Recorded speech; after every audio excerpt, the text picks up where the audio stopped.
Hi, my name is Tarrant-Fisher. I'm going to be talking about the University of Greenwich's new Stockwell Street building and stakeholder assessment for that building. Stockwell Street so far. It's located in Greenwich, which is a World Heritage Site, and this is a part of the Greenwich's expansion. It's a bid to climb the university rankings. The construction period is 26 months. However, the project has taken meticulous planning over a 10-year period in order for the construction to be in budget and as specified by the university. This long-term period of planning makes it essential that the handover stage of the project goes smoothly. The key to this will be organisation, careful prioritisation of stakeholders, as well as a well-conceived communications plan. In order for the universities to stay competitive in the university league tables, it's essential to be up to date and advanced in teaching and learning in the technology that is housed at the university. Stockwell Street has followed the REBA Plan of Work 2013 guide and is currently at Stage 6, handover and closeout. This is a stage where the building is prepared for the handover from Osborne, the main construction contractor, to the university themselves. This will conclude the building contract. As you can see from the diagram, we're at this stage. We're very far along in the project now. It would be silly to mess it up at this stage of the project.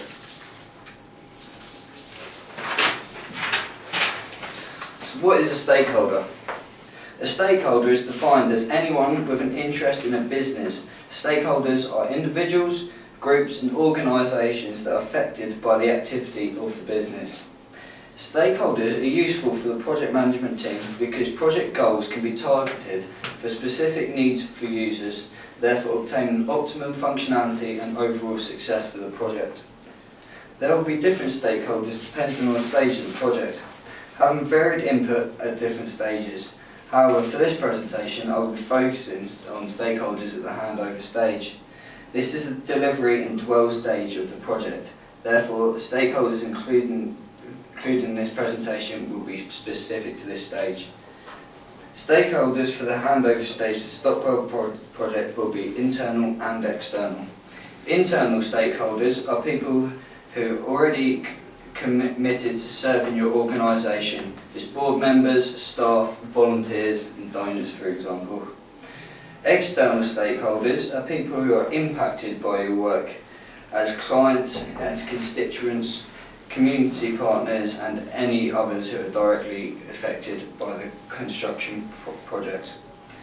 Communication with internal stakeholders is simpler and as they have access to the same Moodle system. The fact that this communication method is already set up is a great advantage to the facilities team. External stakeholders are harder to communicate with and sometimes multiple forms of communication must be used in order to obtain a response. The best method for communication will become apparent from each stakeholder throughout the project.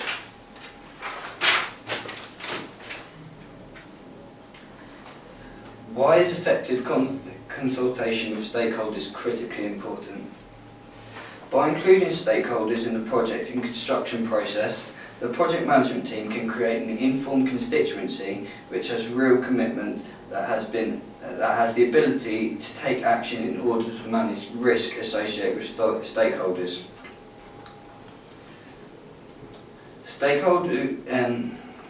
Consultation with stakeholders is important because information for making decisions is maximised, perceptions of risk and opportunity are the same among all stakeholders, stakeholders understand the basis of which a decision is made, stakeholders feel involved and valued in the process, stakeholders understand the responsibility and role in the risk management process.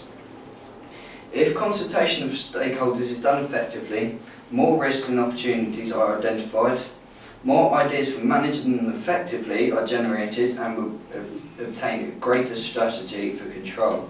However, this is only possible with a good communication strategy that I will later discuss. This is Medlow's matrix. It's a way of analysing stakeholders. Stakeholders must be analysed and prioritised in order to best serve the project and the management team. As each stakeholder has different levels of risks and interest in the project, they in turn must have different levels of communication and amount of information they are subject to. Mendeley's diagram uses a power interest grid, interest across the bottom, power up the side, in order to prioritise stakeholders. This will outline how beneficial each stakeholder is to the project management team. It also determines the level of communication needed with each stakeholder, as well as how much information they should be subject to. Mendeley's matrix is a tool for mapping various stakeholders according to the interest in the project and the power to influence the decisions of the project. It guides management about what sort of response should be towards various stakeholders in order to satisfy them, as you can see from the diagram.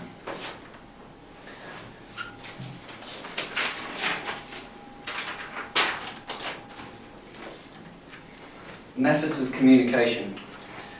These are all methods of communication that we'll be using in the project. There will be formal, informal meetings, face-to-face meetings, telephone calls, text messaging, email, newsletters, general media and websites are all among the tools available to us in order to communicate. It is easier to communicate with certain stakeholders. Each stakeholder will respond differently to different types of communication.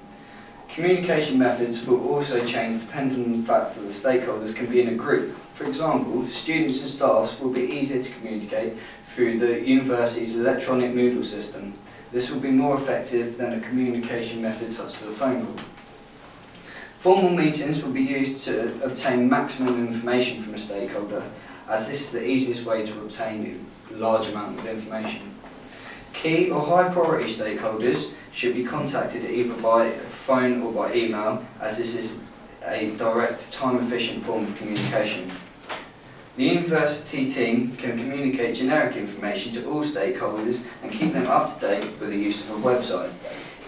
In keeping this up to date, it will in turn keep stakeholders up to date with the project. Messaging and how we can communicate with stakeholders. When using Mendeley's matrix as a basis of the communication strategy, it's important that we stick to the matrix in order for it and the project to be successful.